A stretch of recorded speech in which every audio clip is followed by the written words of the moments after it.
Goodman. All right, this is what's interesting to us this morning, brought to you by Grand Prix Motorsports. If you're looking for the Indian motorcycle, that's the original motorcycle. Check them out off of County Line Road and Santa Fe. All right, your colleague, Woody Page, suggested on Sunday, yesterday's paper, that the Broncos should trade up in the draft, something that John Elway doesn't do. He usually trades back in the draft. Correct. Where the Broncos should trade the 28th overall pick, that's their first round pick. 59th overall pick, that's their second round pick. Not to correct Woody put in the 133rd pick in the draft. And that was a fourth round pick, but that's not tradable. I think what he meant to say was 143, which is a fifth-round pick. Mm-hmm. Does that sound right to you? Correct. Okay. So, with that, if you're the Broncos, do you trade up to get that offensive tackle, Ereck Flowers, who, by all indications, is a mauler, good in pass protection, good run blocker, easily coachable, nasty streak, so on and so forth? Wow. There's been a couple of can't-miss tackles taken over the last couple of years who haven't really panned out very well. Taken in the first couple of picks of the draft. So that would give me some concern. It seems as if the scouting of tackles is not as clear as it once was. There used to be a time when tackles would come out and you'd say, oh, this guy's going to be all-pro for the next 10 years. And he was an all-pro for the next 10 years. The Orlando Paces, the Willie Roafs, guys like that. Now it seems to be a kind of a hit-and-miss kind of thing. That would give me some concern. The Broncos certainly have enough picks, enough draft capital to make a move like that. I'm just not sure if that's the right move for where this team wants to go.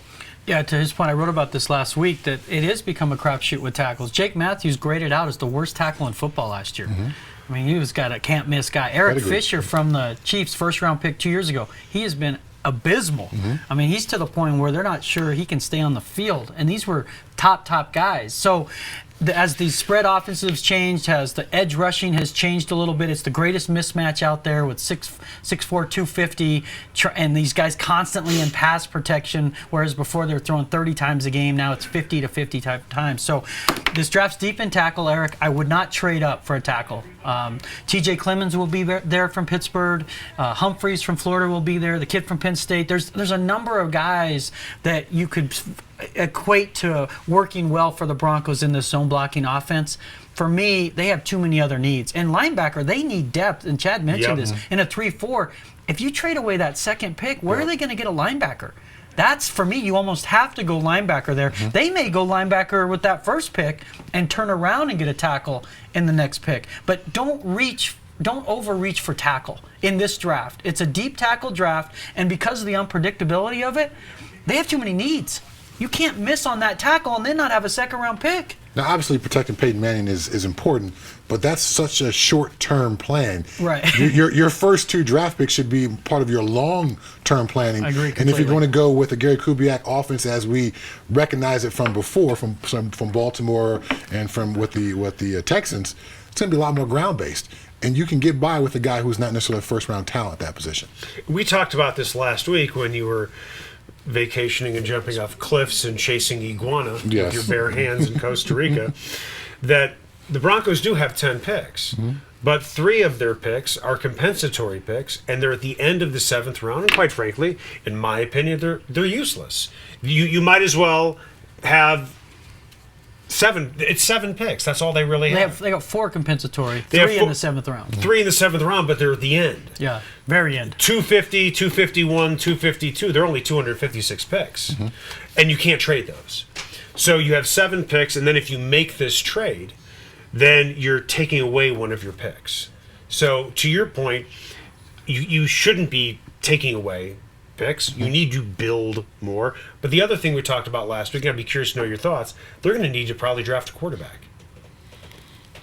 They're going to need one of those picks probably on a quarterback. You do go out and draft a quarterback every year, sometimes just for the camp arm of it all, but you never know what you're going to get, what you're going to find. And considering the Broncos' late round and undrafted success, I think those picks, while you say they're useless, John Elway and those guys are going to spend dozens and dozens of hours researching who's going to be available in that 7th round for those picks, and they're going to try to they're not just going to casually throw a name out there. Right. That guy will have been researched There will be a scout who's gone out and talked to that guy's junior high guidance counselor.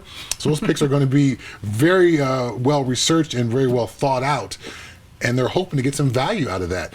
And you can't make a football team up of all first-round picks. That's called the Oakland Raiders. That formula doesn't work. You know what I mean? They've been really good the last 10, 12 years. Yeah, that formula doesn't work. While you certainly need some first-round picks, you need a lot of glue guys. Right. The best teams have a couple of superstars and a lot of glue guys who are 4th through 7th round picks who have been brought up in the system, who know what it's all about, part of the culture, and come in, frankly, hungry and desiring something more than what a first-round pick. Again, the first-round pick comes in and thinks he's made it. A 7th-round pick is hungry from the very, very beginning. And those guys are the guys that make your teams great. I do think they're going to draft a quarterback, but Brock Osweiler, from everything I'm hearing, he's coming in with the mindset he's competing for the starting job. As full-heartedly as that may be on paper, this is it for him. He's in the Ryan Mallett situation. Either he's the quarterback of the future or it's not on the roster, but he may have a short window. It may be OTAs and training camp with Kubiak where they say, this isn't the guy. And what if, Chad, Bryce Petty's available? Bryce Petty's available in the 2nd round. Do you take him? Is he your quarterback of the future? I haven't seen enough of him to say whether you take him or not. I think you got to start thinking that way. If this offseason does not go amazingly well for Brock Osweiler and you're not dazzled, then yeah, you have to start thinking about your quarterback of the future and who that's going to be. And if a guy is available in the draft and you have all this draft capital, I'd take a pick. All right.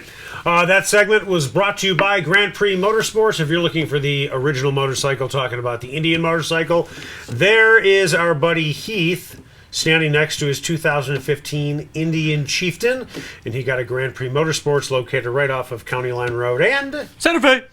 1 week from today, the Rockies start their season. You want to do that? Let's take a single shot of Troy again. I want you to be able to put this on your resume tape. You can find Grand Prix Motorsports off of County Line Road and Santa Fe.